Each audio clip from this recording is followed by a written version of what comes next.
الحمد لله نحمده ونستعينه ونستغفره ونؤمن به ونتوكل عليه ونعوذ بالله من شرور أنفسنا ومن سيئات أعمالنا من يهد الله فلا مضل له ومن يضلله فلا هادي له ونشهد أن لا إله إلا الله وحده لا شريك له ونشهد أن سيدنا ومولانا وملجانا ومأوانا محمدا عبده ورسوله بالهدى ودين الحق يرسله صلى الله تبارك وتعالى عليه وسلم. أما بعد فأعوذ بالله من الشيطان الرجيم. بسم الله الرحمن الرحيم. وكلا وعد الله الحسنى. وقال المولى تعالى في موضع آخر قل لا أسألكم عليه أجرا إلا المودة في القربى. آمنت بالله صدق الله مولانا العظيم وصدق رسوله النبي الأمين الكريم ونحن على ذلك لمن الشاهدين والشاكرين والحمد لله رب العالمين. ہوئی ہے ابتدا عالم کی انتہا کے لیے، ہوئی ہے ابتدا عالم کی انتہا کے لیے، بنایا رب نے جسے بھی ہے وہ فنا کے لیے. سبحان اللہ سبحان اللہ. بنایا رب نے جسے بھی ہے وہ فنا کے لیے، جو چاہتے ہو کہ دو جگ میں سرخروئی ہو، جو چاہتے ہو کہ دو جگ میں سرخروئی ہو، نہ چھوڑو دامن سرکار تم خدا کے لیے. سبحان اللہ سبحان اللہ. بے شک سرکار تم خدا کے لیے مریض عشق محمد صلی اللہ علیہ وسلم نہیں دوا کے لیے، مریض عشق محمد صلی اللہ علیہ وسلم نہیں دوا کے لیے، درود پاک ہی کافی اسے شفا کے لیے. سبحان اللہ سبحان درود اللہ. پاک ہی کافی اسے شفا کے لیے. حضرات آگے بڑھنے سے پہلے کچھ عرض و معروض سے پیشتر آئیے اہل سنت کی عادت نہیں بلکہ عبادت سمجھ کر حضور رحمت عالمیہ صفوت آدمیہ تتمہ دور زمان خاتم پیغمبراں ارواحنا فدا حضور احمد مجتبی محمد مصطفیٰ صلی اللہ علیہ وسلم کی بارگاہ بے کس پناہ میں انتہائی ادب و احترام کے ساتھ یہ سوچ کر درود پاک پڑھیں کہ میرے آقا سن رہے ہیں. عقیدہ ہے نا سن رہے ہیں؟ بے شک بے شک. سرکار نے خود فرمایا اسمعوا صلاۃ اہل محبتی، جو محبت والے ہیں میں خود اپنے کانوں سے ان کا درود سنا کرتا ہوں. سبحان اللہ سبحان ایک اللہ. حدیث حضور کی شان کو گھٹانے کی نیت سے شاید بیان کرتے ہیں کہ حضور کی بارگاہ میں پہنچانے کے لیے درود شریف کو ایک فرشتہ مقرر کیا گیا ہے اور وہ درود پہنچاتا ہے. یہ حدیث بھی ہے، لیکن میرے آقا فرماتے ہیں کہ جو محبت سے پڑھتا ہے، دل کی گہرائی کے ساتھ پڑھتا ہے، میں خود توجہ دیتا ہوں. سبحان اللہ. میں خود توجہ دیتا ہوں، میں خود سنتا ہوں. بے شک. اسمعوا صلاۃ اہل محبتی، جو محبت والے ہیں ان کے درود کو میں اپنے کانوں سے سنتا ہوں. سبحان اللہ. اعلیٰ حضرت اسی لیے فرماتے ہیں دور و نزدیک کے سننے والے وہ کان، دور و نزدیک کے سننے والے وہ کان، کانے لالے کرامت پہ لاکھوں سلام. سبحان اللہ. آپ غور فرمائیں کہ فرشتہ دنیا کے کسی گوشے اور کونے میں درود پڑھنے والا درود پڑھے تو فرشتہ جس کی ڈیوٹی ہے کہ وہ حضور کی بارگاہ میں درود پہنچا دے، اس کو تو لوگ مانتے ہیں کہ فرشتہ پہنچاتا ہے، یعنی وہ کہنا یہ چاہتے ہیں کہ حضور نہیں سن پاتے ہیں. معاذ اللہ معاذ اللہ. بلکہ فرشتہ پہنچاتا ہے، لیکن ان عقل کے کوڑھیوں کو یہ سمجھ میں نہیں آتا ہے کہ فرشتے کی طاقت کو تو تم نے تسلیم کر لیا، دنیا کے کسی کونے میں فرشتہ درود کو سن کے پہنچا دیتا ہے، لیکن تمہیں یہ معلوم ہونا چاہیے کہ فرشتہ نبی کے صدقے میں پیدا ہوا، بے شک سبحان اللہ، اس کی طاقت تمہیں مسلم ہے اور نبی کی طاقت نہیں مسلم ہے۔ بہرحال ایسے لوگ حدیث بھی پیش کرتے ہیں جن کے دلوں میں کجی ہے، ٹیڑھاپن ہے، وہ کچھ نہ کچھ چھپائے رہتے ہیں۔ ایسے لوگوں سے بچنے کی کوشش کرو، چاہے کتاب پڑھو یا تقریر سنو، پہلے دیکھو کتاب لکھنے والا کون ہے، مصنف کو دیکھو اور مقرر کون ہے تقریر سننے سے پہلے۔ آج کل یوٹیوب پہ سن کے بہت لوگ مولانا بن گئے، یہ نہیں دیکھتے ہیں بیان کرنے والا کون ہے اور حدیث اس نے کہاں سے لیا ہے۔ میرا آقا نے یہ بھی فرمایا کہ آخری زمانے میں کچھ لوگ تمہیں ایسی حدیثیں سنائیں گے جو تمہارے باپ دادا نے نہیں سنی ہوں، یعنی گڑھ کر سنائیں گے۔ جلسے کا مطلب ہے لوگوں کی اصلاح، اس لیے کچھ اصلاحی گفتگو بھی ضروری ہے۔ بے شک حضرت محمد بن سیرین تابعی ہے، وہ تشریف فرما تھے، صحابہ کو انہوں نے دیکھا ہے، بہت بڑے عالم، ان کے پاس کچھ لوگ آئے، کچھ بد مذہب آئے، سنی نہیں بد مذہب، اور حضرت سے کہا کہ میں حدیث سنانا چاہتا ہوں۔ حضرت نے فرمایا میں تمہاری زبان سے سننا ہی نہیں چاہتا۔ پھر ان لوگوں نے کہا آپ قرآن سن لیجئے۔ حضرت نے فرمایا میں قرآن بھی نہیں سنوں گا، تمہاری زبان سے قرآن سنوں گا لیکن تمہاری زبان سے نہیں۔ تم یہاں سے چلے جاؤ یا میں اٹھ کے چلا جاتا ہوں۔ بہرحال مایوس ہو کر وہ لوگ چلے گئے، لیکن حضرت کے جو ماننے والے تھے، مریدین تھے، چاہنے والے، پہلے سے بیٹھے تھے، انہوں نے کہا حضور آپ نے حدیث نہیں سنی۔ ان کے جانے کے بعد پوچھا یہ بات تو سمجھ میں آ رہی ہے کہ حدیث ہو سکتا ہے وہ اپنی عربی دانی کی وجہ سے گڑھ کے پیش کر دیتے ہیں اپنی طرف سے کہ حضور نے ایسا فرمایا، لیکن قرآن تو نہیں بدل سکتا، آپ نے قرآن کیوں نہیں سنا؟ تو حضرت محمد بن سیرین نے فرمایا میں نے اس لیے نہیں سنا کہ کہیں ان کے پڑھنے کا انداز، ان کا گلا، کبھی کبھی لوگ کہتے ہیں نا ارے فلاں قاری بہت اچھا پڑھتا ہے، لیکن یہ نہیں معلوم وہ قاری ہے کون، تعریف کرتے نہیں آتے جی۔ قرآن صرف پڑھنا، تجوید سے پڑھنا چاہیے، یقیناً بہت ضروری ہے، لیکن آواز کا نام قاری ہونا نہیں۔ اچھا قرآن اگر پڑھنے والا ہے، آواز اچھی نہیں ہے، اللہ تعالیٰ اسے قبول فرماتا ہے۔ تو حضرت محمد بن سیرین نے فرمایا کہ ہو سکتا ہے ان کے پڑھنے کا انداز مجھے اچھا لگ جاتا، اس لیے ہم نے قرآن ان کی زبان سے نہیں سنا، اور میرے دل میں بیٹھ جاتا وہ کہ بڑا اچھا پڑھتا ہے، میرا ایمان کمزور ہو جاتا۔ میں نے اپنے ایمان کو بچانے کے لیے بد مذہب کی زبان سے نہ حدیث سننا پسند کیا نہ قرآن سننا پسند کیا۔ سبحان اللہ، نعرہ تکبیر، نعرہ رسالت، ذکر شہدائے کربلا، سبحان اللہ سبحان اللہ۔ کے پاس اپنے ایمان کو بچانے کے لیے کسوٹی تھی۔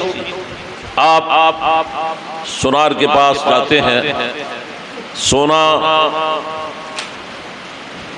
کھرا ہے کہ کھوٹا ہے، تو سونار کے پاس کسوٹی ہے رہتی ہے، وہ گھستا ہے اور گھسنے کا بعد بتا دیتا ہے یہ اچھا ہے یا خراب ہے۔ ایسے ہی ایمان کو پرکھنے کے لیے قرآن اور حدیث کا علم جو ہے وہ کسوٹی ہے۔ آج ہمارے سادہ لوگ سنی جو سن ہو گئے ہیں، وہ کہتے ہیں ارے ایسا کیسے بہکا دیں گے وہ، ہم ان کو سیدھے راستے پر لے آئیں گے، لیکن کتنے لوگوں نے ان کی تقریر سن کر پہلے سنی تھے پھر بہک گئے. آج کتنے لوگ ہیں سعودی جانے کے بعد یہودی ذہن لے کر آ گئے. تو صحبت اثر کرتی ہے. تو کسوٹی جن کے پاس ہے وہ اپنے ایمان کو کس طرح بچا رہے ہیں. حضرت محمد بن سیرین کے پاس قرآن حدیث کا علم تھا، تو جب انہوں نے اپنے ایمان کو بچانے کے لیے بد مذہب کی زبان سے قرآن نہیں سنا، تو ہمیں اور آپ کو ضروری نہیں ہے، آپ کے لیے ضروری نہیں ہے کہ آپ بد مذہب کی تقریر نہ سنیں، ان کی کتابیں نہ پڑھیں؟ بہت ضروری ہے. بے شک.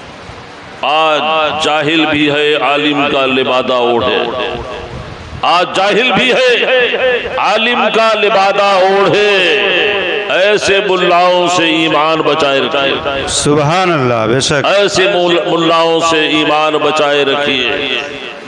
حضرات درود شریف پڑھیں تو بات آگے بڑھائی جائے. اللہم صلی اللہ اللہم صلی علی سیدنا محمد وبارک وسلم صلو علیہ وسلم. صلاۃ و سلام علیک یا رسول اللہ وسلم علیک یا حبیب اللہ.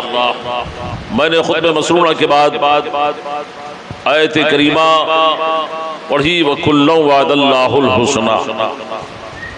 اللہ نے تمام صحابہ سے جنت کا وعدہ فرمایا ہے. اور دوسری آیت میں نے پڑھی قُلْ لَا أَسْأَلُكُمْ عَلَيْهِ أَجْرًا إِلَّا الْمَوَدَّةَ فِي الْقُرْبَى. اے محبوب آپ فرما دیں کہ میں تم سے کوئی اجر نہیں مانگتا، کوئی بدلہ نہیں مانگتا.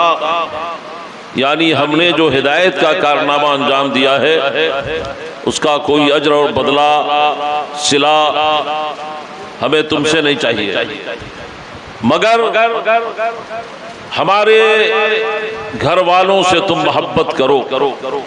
بے شک. حسنین کریمین سے محبت کرو. بے شک. ہماری اہل بیت سے محبت کرو. بے شک. بس اتنا ہی چاہتا ہوں. پہلے ہم آپ کو یہ بتا دیں کہ کل میں نے یہ بتایا تھا کہ حضرت امام حسن رضی اللہ تعالی عنہ کی شہادت زہر کھلانے کی وجہ سے ہوئی. حضرت امام حسن رضی اللہ تعالی عنہ نے امر خلافت، اس سے پہلے آپ نے سنا حضرت امیر معاویہ، یزید جو ہے کس کا بیٹا ہے؟ امیر معاویہ کا.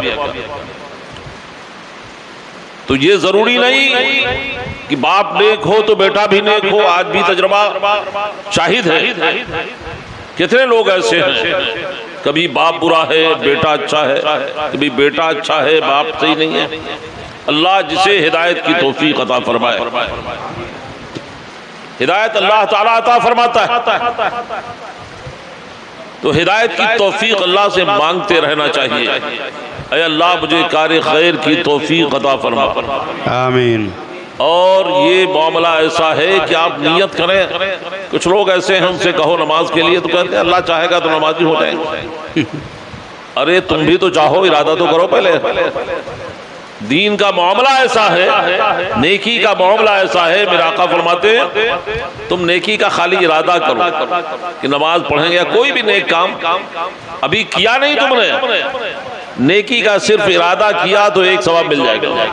سبحان اللہ. اور اس کے برعکس برائی کا ارادہ کیا تم نے تو جب تک برائی کرو گے نہیں برائی لکھی نہیں جائے گی. کتنا کرم ہے میرے رب کا کہ نیکی کا ارادہ کرو.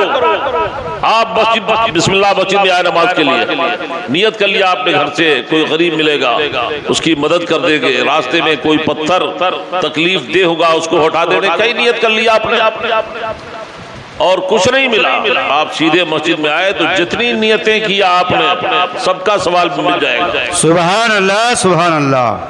انما الاعمال بالنیات، میرے آقا فرماتے ہیں اعمال کا دار و مدار نیتوں کے اوپر. بے شک.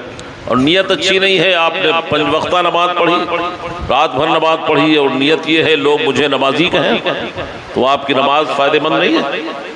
جو کرنا ہے وہ اللہ کے لیے کرو. تو کل حضرت امام حسن کی شہادت میں نے بیان کی تھی. امام حسن زہر دے کر شہید کیے گئے اور امام حسن بھی سرکار کے صحابی ہیں، نواسے بھی ہیں. لیکن میں نے بتایا تھا کہ امیر معاویہ حاکم کیسے بنے اور کیسے کربلا کا واقعہ پیش آیا، وہ سب سننا ہے آپ کو، وقت کم رہ گیا ہے. پہلے یہ ذہن میں رہے کچھ سادہ لوح لوگ بھی امیر معاویہ کو آج برا کہتے ہیں، تو میں ذہن تھوڑا صاف کر دوں.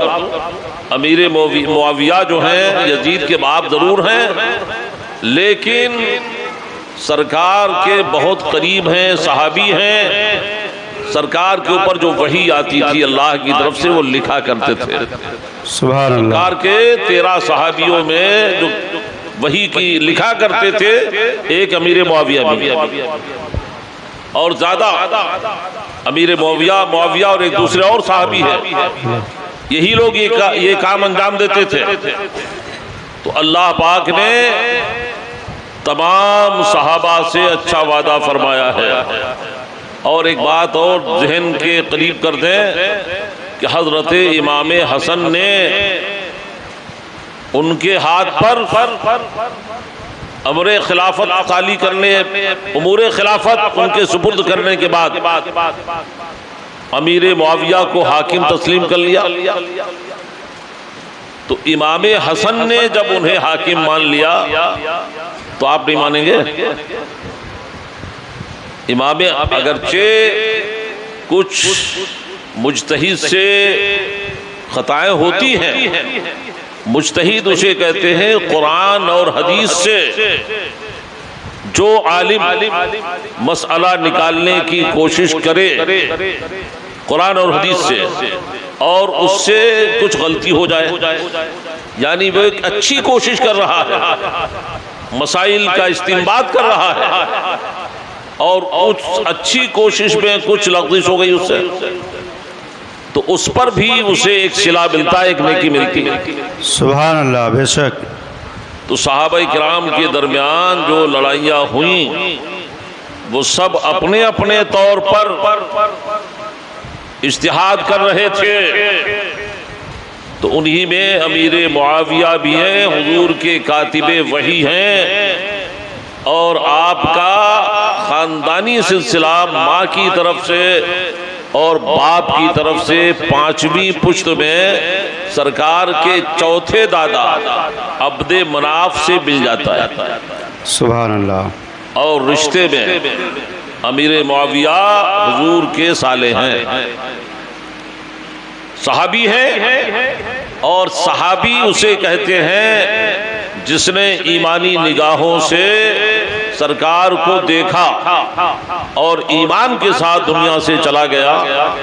تو اللہ پاک نے اس کا مرتبہ اتنا اونچا کر دیا کہ کوئی کتنے ہی بڑے درجے کا ولی ہو، ایک ادنا درجے کے صحابی کے مقام و مرتبے کو نہیں پہنچ سکتا. بے شک. سبحان اللہ. یہ بات ذہن میں رہے کہ امیر معاویہ صحابی ہیں. جب امام حسن نے ان کو خلیفہ مان لیا تو ہم کو بھی ماننا ہے. بے شک. بے شک. ماننا ہے نا. بے شک. یہ الگ چیز ہے کہ بیٹا نالائق ہے. تو امیر معاویہ صرف صحابی نہیں بلکہ با کرامت صحابی ہے.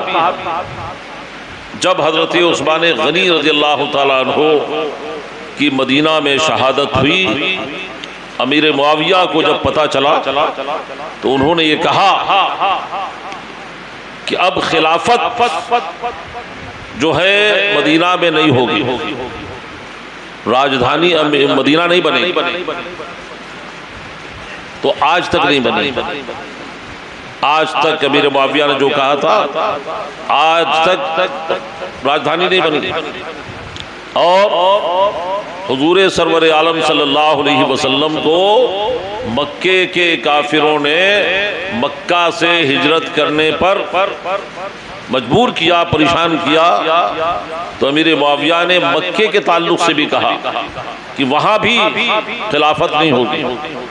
تو وہاں حضرت عبداللہ ابن زبیر نے کوشش کی تھی، وہ خلافت کی ایک صورت تھی ایک مرتبہ، لیکن حقیقت میں خلافت نہیں تھی. تو یہ امیر معاویہ نے جو کہا تھا یہ ان کی کرامت ہے. بے شک. اور امیر معاویہ تو ایسے با کرامت ہے کہ آپ ایک دفعہ سو رہے تھے، آپ کو جگانے کے لیے کوئی شخص آیا. اچھا یہ بات یاد رہے، اگر کوئی سو رہا ہے، نماز کا وقت ہے تو جگانا واجب ہے. آج لوگ جو کہتے ہیں کہ ہم کو کیا مطلب ہے، اللہ قرآن میں فرماتا ہے وَأْمُرْ أَهْلَكَ بِالصَّلَاةِ وَاسْطَبِرْ عَلَيْهَا، تم اپنے اہل کو، گھر والوں کو نماز کا حکم دو اور خود بھی قائم رہو، خود بھی نماز کی پابندی کرو اور اپنے اہل کو بھی، گھر والوں کو بھی حکم دو. اور میرا آقا فرماتے ہیں کلکم راعٍ وکلکم مسئول، تم میں کا ہر شخص نگراں ہے، ذمہ دار ہے. جو جس کی ذمہ داری نبھاتا ہے، جیسے کارخانہ آپ چلا رہے ہیں، ایک کمپنی چلا رہے ہیں، اس میں بہت سارے مسلمان ہیں، تو آپ کے لیے ضروری ہے، آپ سیٹھ ہیں کہ آپ خود بھی نماز پڑھیں اور ان کو بھی نماز کی تلقین کریں. بے شک. سبحان لیکن اللہ. آج معاملہ یہ ہے، ایسا سننے میں آتا ہے کبھی کبھی کہ کچھ لوگ تو نماز کی اجازت ہی نہیں دیتے، کہتے ہیں کام کی کھوٹی ہوگی. اس کی وجہ یہ ہے کہ دینداری نہیں ہے. نماز نہ پڑھنا جہنم میں جانے کا سبب ہے. جنتی لوگ جہنمیوں سے پوچھیں گے، قرآن کہتا ہے، حفاظ کرام یہاں موجود ہیں، فی جناتی یتساءلون عن المجرمین ما سلککم فی سقر قالوا لم نکو من المصلین ولم نکو نطعم المسکین. 29ویں پارے میں جنتی لوگ جہنمیوں سے پوچھیں گے کس چیز نے تمہیں جہنم میں ڈالا، وہ کہیں گے ما سلککم فی سقر، ما سلککم فی سقر، کس وجہ سے تم جہنم میں ڈالے گئے. قالوا، تو وہ جواب دیں گے جہنمی لوگ کہ ہم نماز نہیں پڑھتے تھے، لم نکو من المصلین ولم نکو نطعم المسکین، اور مسکینوں کو، غریبوں کو کھانا نہیں کھلاتے تھے. یعنی طاقت ہوتے ہوئے، صحت ہوتے ہوئے نماز نہیں پڑھتے تھے. حالانکہ آدمی جب تک اشارہ بھی کر سکتا ہے تب تک اس کے اوپر نماز ضروری ہے، فرض ہے. اور جب اشارہ بھی نہیں کر پائے، ایک دم بستر مرگ پر ہے، تو الگ چیز ہے. کھڑے ہو کر طاقت نہیں، بیٹھ کے پڑھو، بیٹھ کے نہیں، لیٹ کے پڑھو. لیکن لیٹنے کی صورت میں پیر پھیلاؤ مت قبلے کی طرف، سمیٹ دو پیر کھڑے کر دو. تو نماز اتنی اہم عبادات ہے کہ ایسی حالت میں بھی نماز معاف نہیں. تو امیر معاویہ رضی اللہ تعالیٰ عنہ ایسے نمازی تھے کہ آپ فجر کے وقت ایک دن لیٹ ہو گئے، کسی جگانے والے نے آپ کو جگایا، تو امیر معاویہ نے ادھر دیکھا، اپنے محل میں آپ آرام کر رہے تھے، اور آواز دیا اے جگانے والے تو میرے سامنے آ. کون ہے جس نے مجھے نماز کے لیے اٹھایا؟ بہرحال وہ چھپا ہوا تھا ایک پردے کے پیچھے. سامنے آیا، کہا مجھے لوگ ابلیس لعین کہتے ہیں. حضرت نے فرمایا ابلیس تو اور نماز کی تبلیغ؟ کبھی کبھی ابلیس بھی تبلیغ کرتا ہے. اور ان لوگوں نے حکایات اولیاء کتاب ہے ان کی، اس میں لکھا ہے کہ ان کے ایک مولانا سے آپس میں گفتگو ہو رہی تھی کہ لوگ سمجھتے ہیں میاں یہ نماز کی تبلیغ ہے، نماز کی تبلیغ نہیں ہے، میاں ایک نئی قوم پیدا کرنی ہے. نئی قوم پیدا کر دیا، یہ حرام ہے، یہ شرک ہے، یہ بدعت ہے. نئی قوم پیدا ہوگی کہ نہیں ہوگی؟ بظاہر کہتے ہیں نماز کی تبلیغ ہے، ان کا مولوی خود کہتا ہے میاں ظہیر الحسن یہ نماز کی تبلیغ نہیں ہے، بلکہ یہ ایک نئی قوم پیدا کرنی ہے. کتاب جسے دیکھنا ہے مدینہ مسجد میں آ کے دیکھ سکتا ہے. ایک دفعہ مولانا ریاض صاحب کو ضرورت پڑی تھی اسی مسجد میں جب تھے، میں نے دیا ایمان شاید. اور وہ ان کی غلطی کی نشاندہی بھی کیا تھا۔ بہرحال امیر معاویہ ایسے نمازی تھے، ایسے صحابی تھے سرکار کے کہ شیطان بھی ان کی گرفت سے، پکڑ سے نہیں بچ سکا۔ سامنے آیا، کہا مجھے ابلیس لعین کہتے ہیں، کہا تو اور نماز کی تبلیغ؟ اس آڑ میں شہد دکھائے، زہر پلائے، قاتل، ڈائن، شوہر کش، اس مردار پہ کیا للچایا؟ دنیا دیکھی بھالی ہے۔ سبحان اللہ سبحان اللہ، بے شک۔ کہا تو اور نماز کی تبلیغ، یعنی تیرا دکھاوا ہے یہ، ضرور کچھ اس میں تیرا راز ہے، اور جب تک تو بتائے گا نہیں جانے نہیں دوں گا تجھے۔ بتانا پڑا اسے۔ کہا بات یہ ہے کہ میں مکار ہوں، میں لوگوں کو دھوکہ دیتا ہوں۔ کچھ دن پہلے آپ کی نماز چھوٹ گئی، جماعت چھوٹ گئی تھی، نماز نہیں چھوٹی، جماعت چھوٹی تھی۔ مولانا روم نے اس واقعے کو لکھا ہے مصنوی شریف میں کہ جماعت آپ کی چھوٹ گئی، اور آپ جماعت چھوٹ جانے کی وجہ سے اتنا روئے، آپ گرے ازاری کیا آپ نے کہ اللہ پاک نے آپ کو 200 رکعت کا ثواب دیا۔ سبحان اللہ سبحان اللہ۔ تو مجھے فکر پیدا ہوئی کہ آج بھی لیٹ ہو گئے آپ، اگر جماعت چھوٹ گئی، میں اٹھانے آیا ہوں کہ جماعت سے نماز پڑھو، اگر جماعت چھوٹ گئی 200 رکعت کا ثواب کہیں پھر نہ مل جائے آپ کو۔ تو میں حاسد ہوں، جلن رکھتا ہوں، آپ کو ثواب ایک ہی جماعت کا ملے، اس لیے اٹھانے آیا۔ حضرت نے فرمایا اچھا، یہی میں سننا چاہتا تھا، اب تو نے سچ کہا کہ تو مکار ہے، تو لہذا مکاروں سے بچنے کی کوشش کرو۔ تو امیر معاویہ کی گرفت سے شیطان بھی نہیں بچ سکا۔ حضرت صدیق اکبر رضی اللہ تعالیٰ عنہ کے زمانے میں یزید ابن ابی سفیان کو دمشق کا حضرت صدیق اکبر نے حاکم بنایا، گورنر بنایا۔ تو یزید ابن ابی سفیان یہ کون ہے؟ امیر معاویہ کے بھائی ہیں۔ جب وہاں کے حاکم بنا کر آپ بھیجے گئے صدیق اکبر کے زمانے میں، تو اپنے بھائی ابو یزید کے ساتھ حضرت امیر معاویہ بھی گئے۔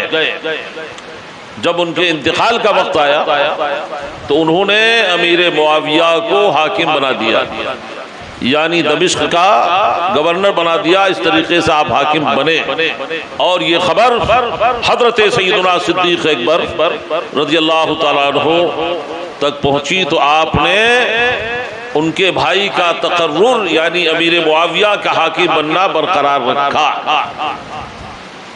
اور سیدنا صدیق اکبر رضی اللہ تعالیٰ عنہ دینی معاملات میں بہت سخت تھے۔ اس سے پہلے آپ نے سنا کہ کچھ لوگوں نے زکوٰۃ دینے سے انکار کر دیا تھا، تو آپ نے ان سے جہاد فرمایا، تو یہ تقرر برقرار رہا۔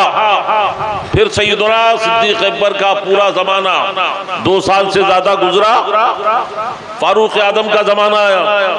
سیدنا فاروق اعظم رضی اللہ تعالیٰ عنہ کے زمانے میں بھی امیر معاویہ حاکم رہے۔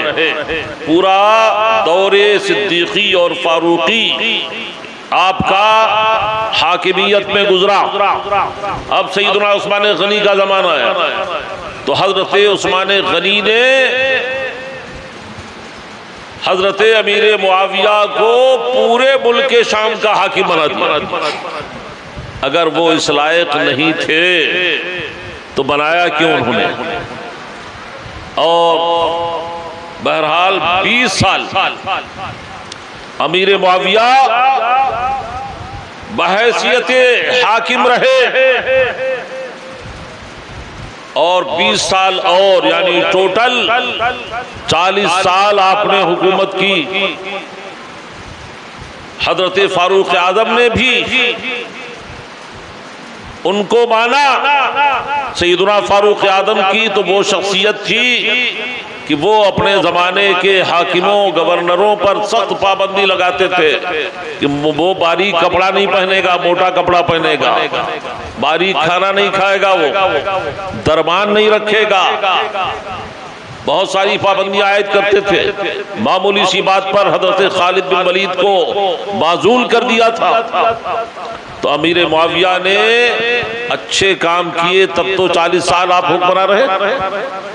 بہرحال سن 60 ہجری آیا، موت تو سب کو آنی ہے۔ سن 60 ہجری میں بمقام دمشق امیر معاویہ لقوا کی بیماری میں مبتلا ہو گئے۔ جب آپ کا آخری وقت آیا، 78 سال آپ کی عمر تھی، جب آخری وقت آپ کا آیا تو یزید کے کرتوت امیر معاویہ پر ظاہر نہیں تھے۔ آج بھی آتے ہیں لوگ، بتاتے ہیں میرا بیٹا کچھ بہکا ہوا لگ رہا ہے، کن دوستوں کے ساتھ بیٹھتا ہے یہ تو پتہ نہیں ہے۔ تو یہ پتہ چل جائے کہ بیٹا جو ہے بہک گیا ہے، کہاں بیٹھتا ہے، کیا کرتا ہے، باپ کو جلدی خبر نہیں ہوتی۔ خبر ہو جائے تو ظاہر ہے وہ سختی کرے گا، باپ ہے۔ تو امیر معاویہ کے کرتوتوں کے تعلق سے، یزید کے کرتوتوں کے تعلق سے امیر معاویہ کو خبر نہیں تھی۔ جب انتقال کا وقت آیا تو یزید نے پوچھا، ابا جان آپ کے بعد خلیفہ کون ہوگا؟ آپ کے بعد خلیفہ کون ہوگا؟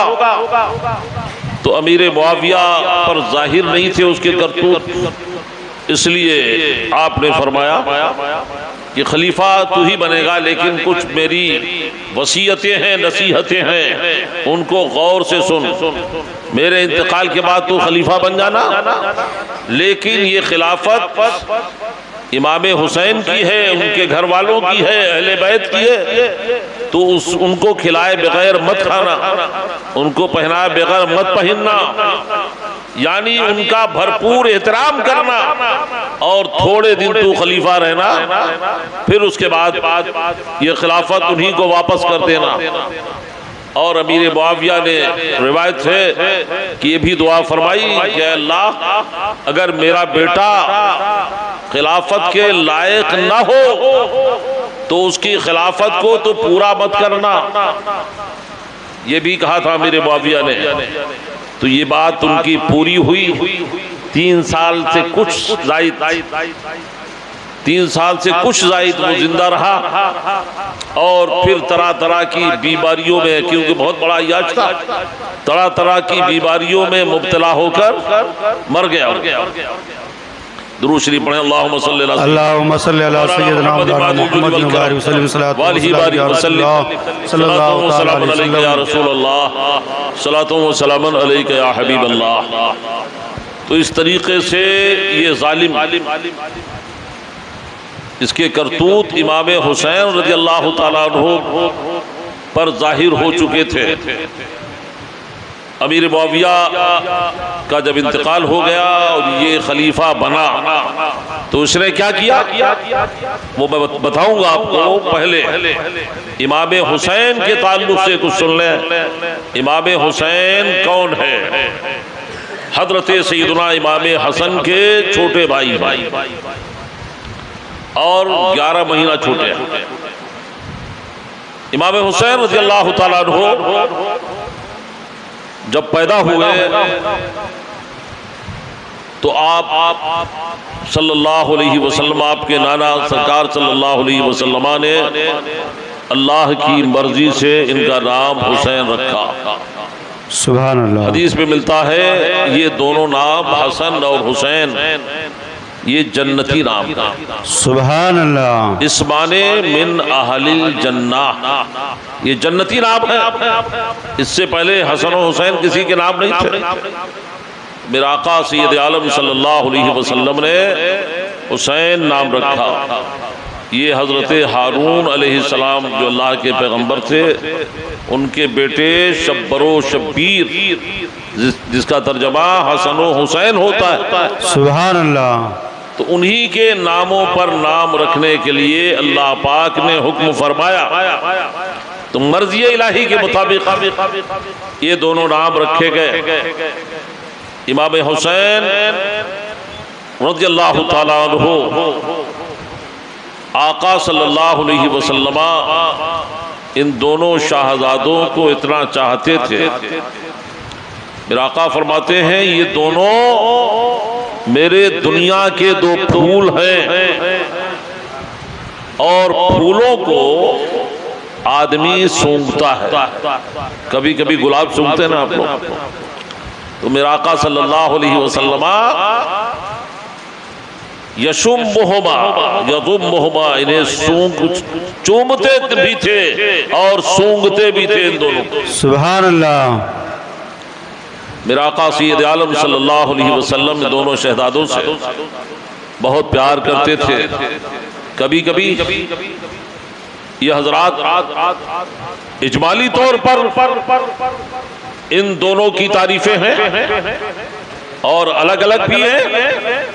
کبھی کبھی یہ دونوں شہزادے مسجد میں آتے ہیں۔ ایک مرتبہ میرا آقا صلی اللہ علیہ وسلم خطبہ دے رہے تھے، اور دوران خطبہ سرخ دھاری دار کرتا پہنے ہوئے ننھے بچے تھے، گھر بھی قریب میں ہے، گرتے پڑتے مسجد میں آ گئے، گر رہے ہیں پھر اٹھ رہے ہیں۔ سرکار صلی اللہ علیہ وسلم نے منبر سے دیکھا، اپنے پر سرکار کو قیاس مت کرنا، سرکار مالک ہیں، یہ بات ذہن میں رہے، سرکار نے جو کہا وہ شریعت ہے، جو حکم دیا وہ شریعت ہے۔ میرے آقا سید عالم صلی اللہ علیہ وسلم نے حضرت فاطمہ زہرا حضرت علی سے فرمایا تھا کہ جب تک میری بیٹی فاطمہ زندہ ہے، اے علی تم دوسرا نکاح نہیں کر سکتے، اور علی نے اس پر عمل کیا۔ حالانکہ قرآن کہتا ہے فَانكِحُوا مَا طَابَ لَكُم مِّنَ النِّسَاءِ مَثْنَىٰ وَثُلَاثَ وَرُبَاعَ فَإِنْ خِفْتُمْ أَلَّا تَعْدِلُوا فَوَاحِدَةً، عورتوں میں سے جو تمہیں بھائیں 1 2 3 4، یعنی 4 تک آدمی کر سکتا ہے بیک وقت، بشرطے کہ ہر معاملے میں ان سے برابری کرے، کھانے پینے اور ان کے جو حقوق ہیں، ہر چیز کی ان کے حقوق کی ادائیگی میں برابری کرے، اور نہیں کر سکتا ہے تو قرآن کہتا ہے فَإِنْ خِفْتُمْ أَلَّا تَعْدِلُوا فَوَاحِدَةً، اگر تم انصاف نہیں کر سکتے ہو تو پھر ایک ہی پہ رہو۔ تو حضرت مولا کائنات شیر خدا رضی اللہ تعالیٰ عنہ نے اس پر عمل کیا، اور بعد میں حضرت فاطمہ کے وصال کے بعد آپ نے نکاح کیا۔ تو ان حضرات کا یہ عقیدہ تھا صحابہ کا کہ حضور جو کہتے ہیں وہی اللہ کی مرضی ہے، خدا کی رضا چاہتے ہیں دو عالم۔ اعلیٰ حضرت کا شعر یاد ہے نا، خدا کی رضا چاہتے ہیں دو عالم، خدا چاہتا ہے رضائے محمد صلی اللہ علیہ وسلم۔ سبحان اللہ، میرے آقا صلی اللہ علیہ وسلم کی یہ شان ہے کہ وہ اپنی مرضی سے کچھ بولتے ہی نہیں، وہ وہی کہتے ہیں جو مرضی الہی ہوتی ہے، جو اللہ کا فرمان ہوتا ہے، رضائے خدا بندی ہوتی ہے، وہی ان کی زبان فیض ترجمان پر جاری ہوتا ہے۔ میں نہیں کہتا ما ینطق عن الہوی ان ہوا الا وحی یوحی، سبحان اللہ، کہتا ہے وہ تو وہی کہتے ہیں جو ان پر پیغام ربانی اترتا ہے۔ تو میرے آقا سید عالم صلی اللہ علیہ وسلم نے علی کو بنا کیا، علی نے اس پر عمل کیا۔ تو میرے آقا صلی اللہ علیہ وسلم خطبہ دے رہے ہیں، اور خطبے سے دوران خطبہ یہ دونوں شہزادے آ گئے، تو سرکار خطبہ چھوڑ کر آئے اور دونوں کو اٹھایا، گود میں لائے اور منبر شریف پر بٹھایا، یہ دونوں وہاں کنکریوں سے کھیلنے لگے. پھر سرکار نے خطبہ پورا فرمایا. صحابہ کرام رضوان اللہ تعالی علیہم اجمعین میں سے کسی نے پوچھا کیا حضور ایسا حکم نازل ہو گیا ہے؟ تو میرے آقا صلی اللہ علیہ وسلم نے فرمایا انما اموالکم و اولادکم فتنہ، تمہارے مال اور تمہاری اولاد تمہارے لیے آزمائش ہیں. میں نے دیکھا کہ دونوں شہزادے گرتے پڑتے آ رہے گر رہے ہیں پھر اٹھ رہے ہیں، تو یہ آزمائش ہے، مجھ سے برداشت نہیں ہوا، میں اتر کے آیا دونوں کو اٹھا لیا. یہ سرکار صلی اللہ علیہ وسلم کی شہزادوں سے محبت. سبحان اللہ. اور سنیں آپ، ہم اور آپ ہی نہیں بلکہ انسان تو انسان سرکار سے، ان شہزادوں سے، امام حسین امام حسن سے تو جنگل کے جانور بھی پیار کرتے ہیں. بے شک. وہ انسان ہی کیا ہے جو انسان سے محبت نہ کرے.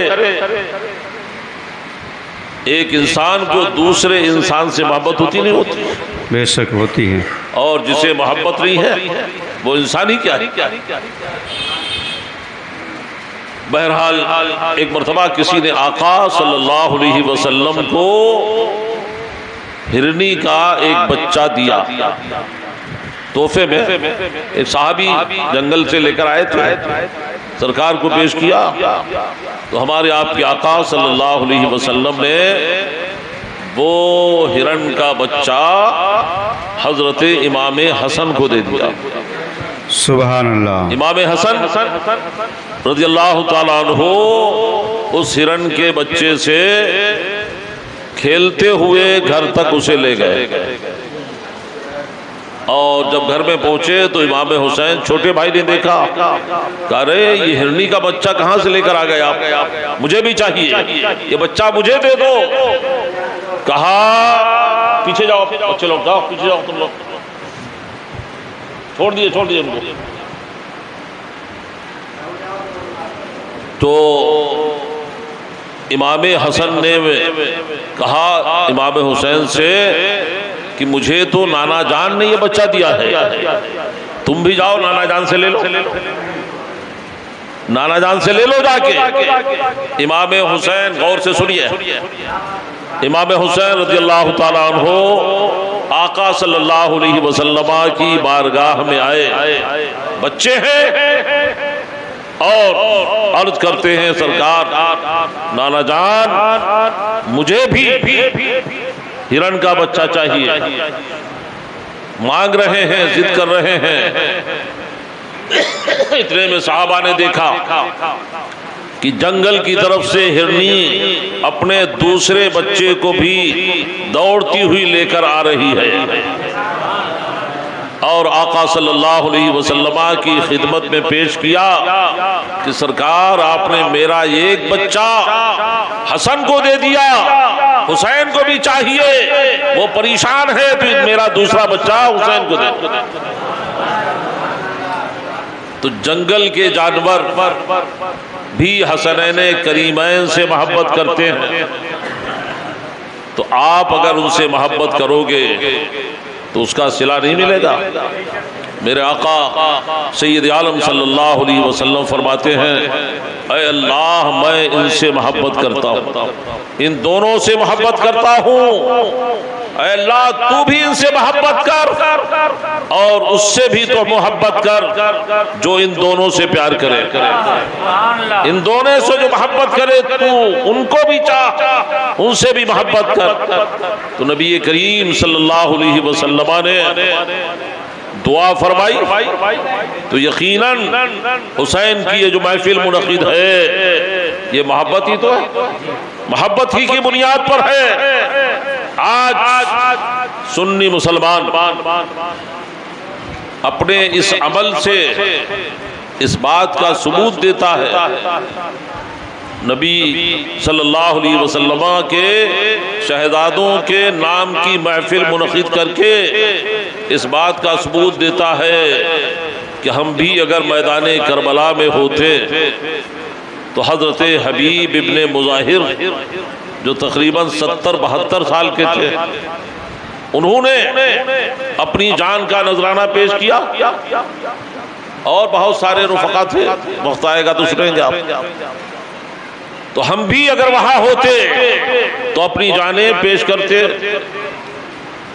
اور ہم وہاں نہیں تھے تو ان کے نام کی ہم محفل منعقد کریں گے، ان کے نام پر نیاز کریں گے، کھچڑا بنائیں گے، شربت پلائیں گے۔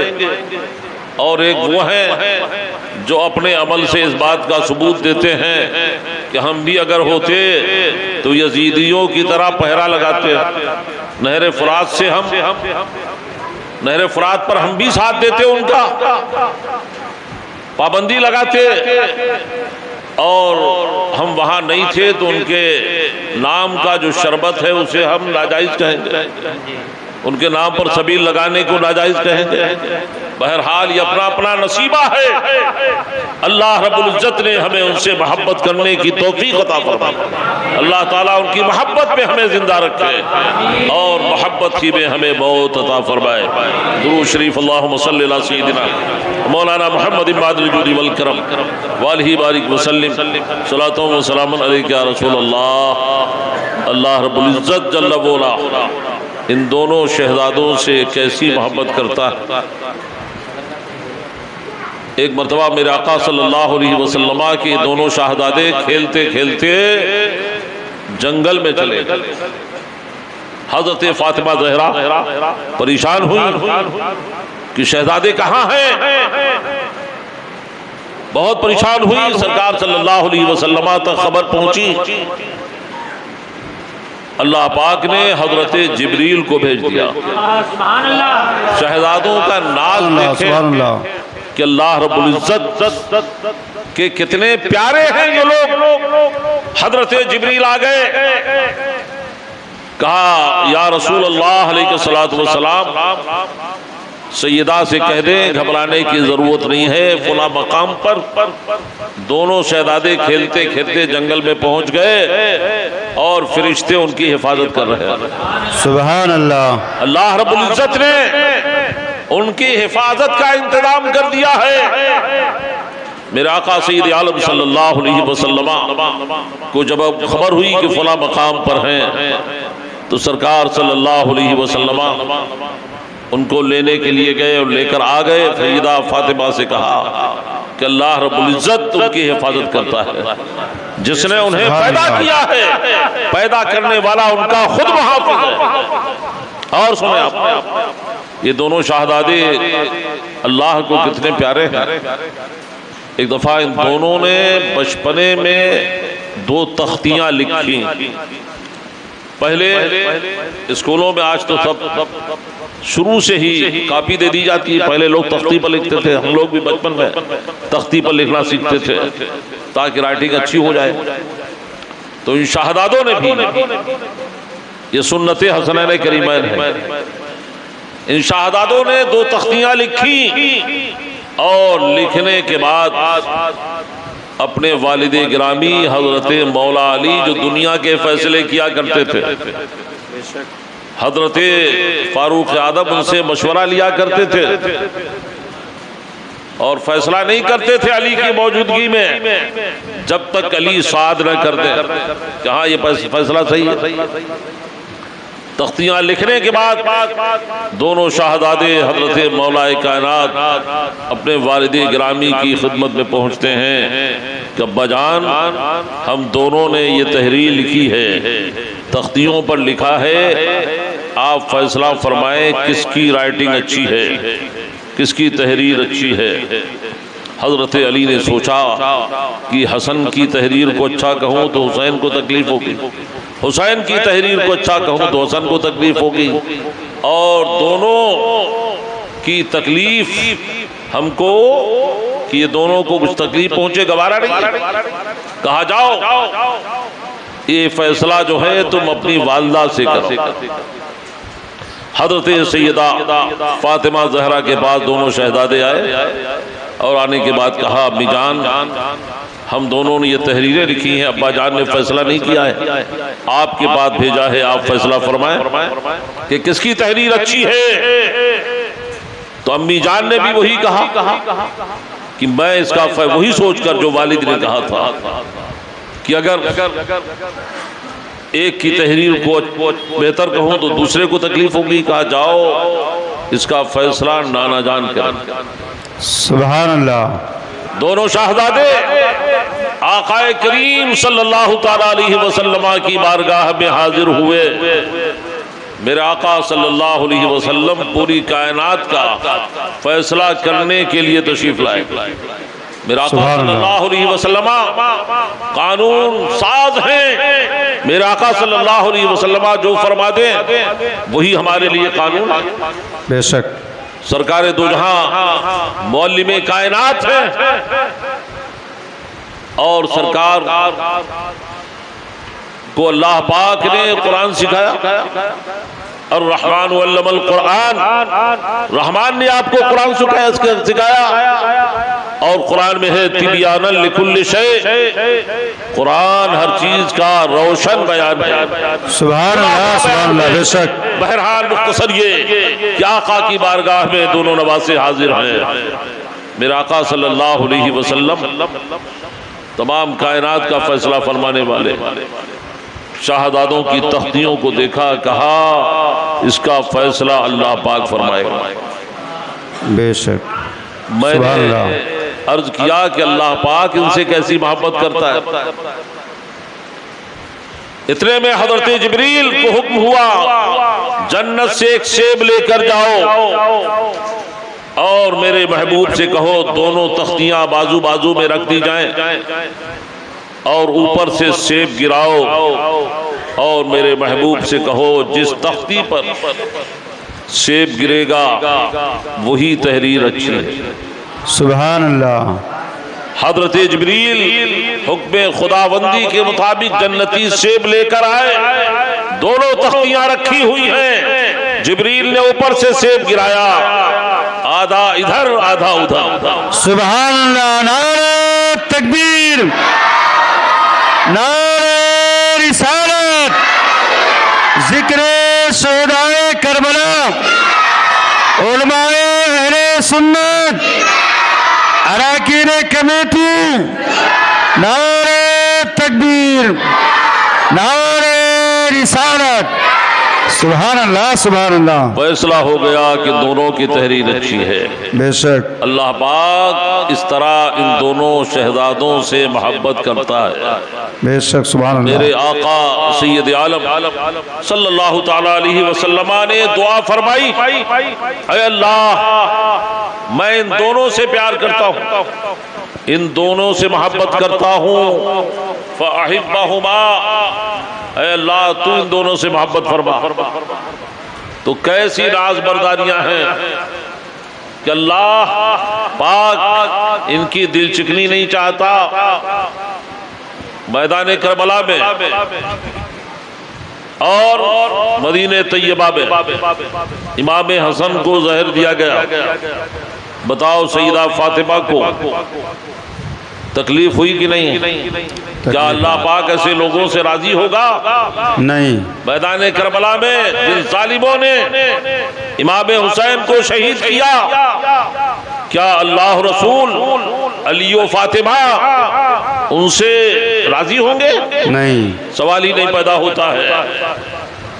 اللہ رب العزت قرآن میں خود ارشاد فرماتا ہے، ان الذین یؤذون اللہ ورسولہ لعنہم اللہ فی الدنیا والآخرہ، بے شک جو لوگ اللہ اور اس کے رسول کو ایذا دیتے ہیں، تکلیف پہنچاتے ہیں، ان کے اوپر دنیا اور آخرت میں لعنت ہے۔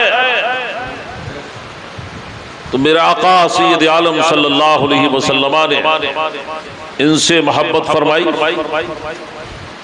ایک دفعہ عید کا موقع تھا، عید کے موقع پر بچوں کو نئے کپڑے پہننے کی بڑی چاہت ہوتی ہے، خوشی ہوتی ہے، بے شک بے شک۔ اور بہت پہلے سے تیاری کرتے ہیں بچے کیا بڑے بھی۔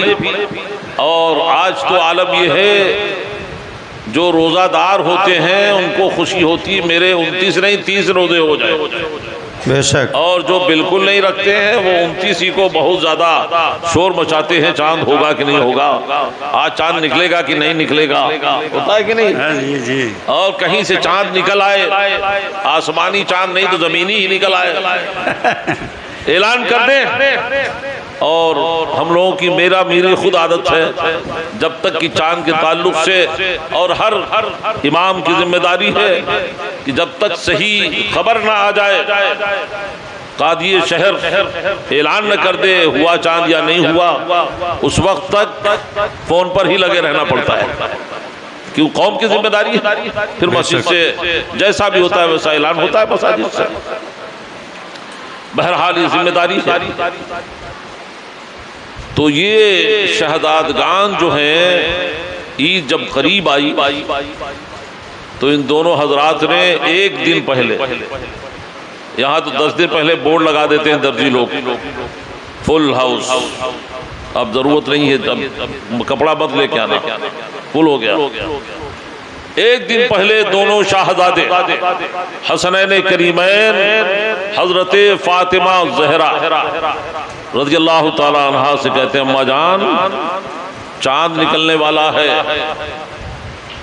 چاند ہو گیا، کل عید ہوئی تو ہم لوگ کون سے کپڑے پہنیں گے، ہمیں نئے کپڑے چاہیے۔ حضرت فاطمہ زہرا رضی اللہ تعالی عنہا نے دیکھا کہ کوئی تیاری نہیں ہے، علی کوئی کپڑے لے کر نہیں آئے، لیکن بچوں کی ناز برداری، شہزادوں کی، کہ آقا صلی اللہ علیہ وسلم اور ان کا خدا ان سے پیار کرتا ہے، تو سیدہ فاطمہ کیوں نہ پیار کریں، وہ تو ماں ہے۔ وعدہ کر لیا کل عید ہے نا، تمہارے کپڑے آ جائیں، کل عید میں کل تمہیں کپڑے مل جائیں گے۔ سیدہ نے اللہ رسول کی ذات پر بھروسہ کر کے بچوں سے وعدہ کر لیا۔ اور یاد رکھو مسلمانوں، جو اللہ رسول کی ذات پر صحیح معنوں میں بھروسہ کرتا ہے، آج کہتے تو سب ہیں مجھے بھروسہ ہے، لیکن دل میں دھکر پکر ہوتا رہتا ہے، پتہ نہیں ہوگا کہ نہیں ہوگا، ہوگا کہ نہیں ہوگا، ہوتا ہے کہ نہیں ایسا؟ لیکن قرآن کہتا ہے وَمَن يَتَوَكَّلْ عَلَى اللَّهِ فَهُوَ حَسْبُهُ، جو اللہ رسول پر بھروسہ کرے اللہ اس کے لیے کافی ہے، بے شک، سبحان اللہ، اللہ اس کے لیے کافی ہے۔ تو سیدہ فاطمہ زہرا کو اللہ پر مکمل بھروسہ تھا، اس لیے انہوں نے وعدہ کر لیا، کہا کپڑے کل عید ہے نا، کپڑے مل جائیں گے۔ اللہ رب العزت دلوں کی دھڑکنوں سے واقف ہے۔ حضرت فاطمہ زہرا نے مصلی بچھا دیا، نماز پڑھی، نماز پڑھنے کے بعد اللہ کی بارگاہ میں دعا کی، مولا تیری ذات پر بھروسہ کرنے میں نے بچوں سے وعدہ کر لیا، اب میری لاج رکھنا تیرے ہی دست قدرت میں ہے، میری لاج رکھنا تیرے دست قدرت میں ہے۔ اللہ رب العزت نے کرم فرمایا، صبح صبح دروازے پر دستک ہوئی، سیدہ نے آواز دی کون؟ کہا اہل بیت کا درزی، سبحان اللہ، نبی کے گھر والوں کا درزی کپڑا لے کر آیا ہے۔ سبحان اللہ، سیدہ نے دراز سے تھوڑا سا کھول کر کپڑے لے لیے، اور چہل پہل تھی عید کی، نہلا دھلا کے شہزادوں کو کپڑے پہنا دیے، وعدہ پورا ہو گیا۔ میرے آقا سید عالم صلی اللہ علیہ وسلم تشریف لائے اور فرمایا اے فاطمہ کپڑے کہاں سے آئے، کچھ خبر ہے؟ کہا کسی نے کپڑے لا کر دیے، کہا اہل بیت کا درزی ہوں۔ کہا درزی کو پہچانا آپ نے؟ ٹیلر کو پہچانتے نا لوگ، کون سا ٹیلر ہے، آج تو کوئی پہنچاتا نہیں ہے، جانا پڑتا ہے۔ پہچانا آپ نے؟ کون تھا؟ کہا لانے والے نے دیا، ہم نے اس کو نہیں دیکھا، کپڑے لے لیے، کہا وہ فرشتوں کے سردار جبریل امین تھے۔ سبحان اللہ سبحان اللہ، بے شک سبحان اللہ، جنت سے شہزادوں کے کپڑے لے کر آئے تھے۔ سبحان اللہ۔ تو حسنین کریمین کا مرتبہ کیا ہے، ہم اور آپ اس کو صحیح معنوں میں بیان نہیں کر سکتے ہیں۔ آج پوری دنیا میں حسنین کریمین کا جو نام ہے، اور میرے آقا سید عالم صلی اللہ علیہ وسلم ان شاہزادوں کو اپنے کندھوں کے اوپر سوار فرماتے تھے۔ ایک مرتبہ میرے آقا صلی اللہ علیہ وسلم اپنے کندھوں پر انہیں سوار کر کے لے جا رہے ہیں۔ پوچھنے والے نے پوچھا، صحابی پوچھتے ہیں کتنی اچھی سواری ہے؟ میرے آقا صلی اللہ علیہ وسلم نے فرمایا وَنِعْمَ الرَّاكِبُ، اے پوچھنے والے تو نے سواری کو تو دیکھ لیا کہ نبیوں کے سردار محمد صلی اللہ علیہ وسلم سواری ہیں، لیکن تو نے یہ نہیں دیکھا کہ نوجوانان جنت کے سردار سوار ہیں۔ سبحان اللہ سبحان اللہ، یعنی سواری تو اچھی ہے، سوار بھی تو کتنا اچھا ہے، سبحان اللہ سبحان اللہ، سوار بھی تو کتنا اچھا ہے۔ بے شک میرے آقا سید عالم صلی اللہ علیہ وسلم اپنے ان شاہزادوں سے بڑا پیار کرتے ہیں۔ بے شک، تو ضرور ان حضرات کو جنہوں نے تکلیف پہنچائی، یقیناً اللہ و رسول کو انہوں نے تکلیف پہنچائی۔ آج ہمارے سنی بھائی جو سن ہو گئے ہیں، معلومات نہیں ہے، وہ بہت ساری باتیں کرتے ہیں کہ امیر معاویہ نے اگر یزید کو خلافت نہ دی ہوتی تو کربلا کا واقعہ پیش نہیں آتا۔ کہتے ہیں نہیں ایسا، یہ بات بہت دور تک پہنچ جائے گی، اور بیٹے کو خلیفہ بنانا یہ درست نہیں ہے، پبلک کی رائے سے خلیفہ چننا چاہیے۔ تو ایسا نہیں ہے، حضرت سیدنا عمر فاروق اعظم رضی اللہ تعالیٰ عنہ نے حضرت صدیق اکبر نے حضرت عمر کو اپنی حیات میں وصال سے پہلے خلیفہ بنایا۔ سبحان اللہ۔ تو پتہ چلا کہ اپنی زندگی میں خلیفہ بنانا جائز ہے، اور جو شخص کہے ناجائز ہے دلیل اس کے ذمہ ہے۔ کوئی شخص کہے چائے پینا ناجائز ہے، دلیل پیش کرو کیا اس میں ناجائز ہے؟ اس میں ناجائز کیا ہے؟ دودھ، پتی، شکر، کیا ناجائز؟ دلیل اس کے ذمہ ہے۔ اور آج بھی مشائخ بزرگان دین جس کو چاہتے ہیں خلیفہ بناتے ہیں۔ آج بھی ہر خانقاہ میں خلیفہ بن رہے ہیں کہ نہیں بن رہے ہیں؟ تو یہ اس طرح کی لوگ باتیں کرتے ہیں اور کہتے ہیں ان کو خلیفہ نہیں بنانا چاہیے، ساری ذمہ داری جو ہے وہ انہی کے اوپر ہے۔ میں کہتا ہوں اگر اس طرح تم کہو گے تو ساری ذمہ داری امام حسن پہ آ جائے گی۔ امام حسن نے امیر معاویہ کو خلیفہ کیوں مانا؟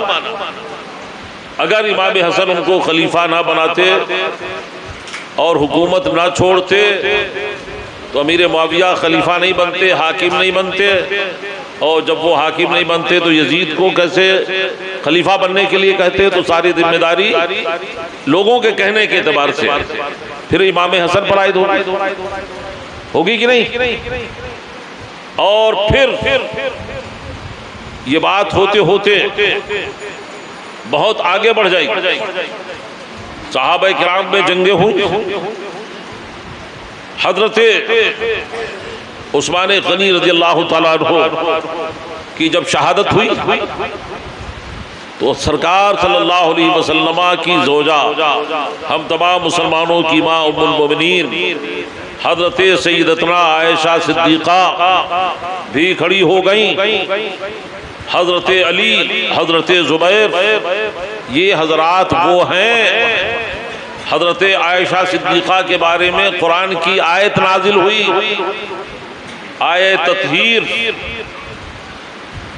تطہیر سے ان کی پاکی، وہی ہار والا معاملہ جو تھا، جب لوگوں نے الزام لگایا پہلے ہی اللہ پاک نے ان کے جنتی ہونے کی بشارت کی، یعنی جیسے جنت کا ہونا یقینی ہے، جنت ہے کہ نہیں ہے؟ بے شک جنت پر جب یقین رکھتے ہیں آپ، ایسے ہی ام المومنین سیدہ عائشہ صدیقہ کا جنتی ہونا یقینی ہے۔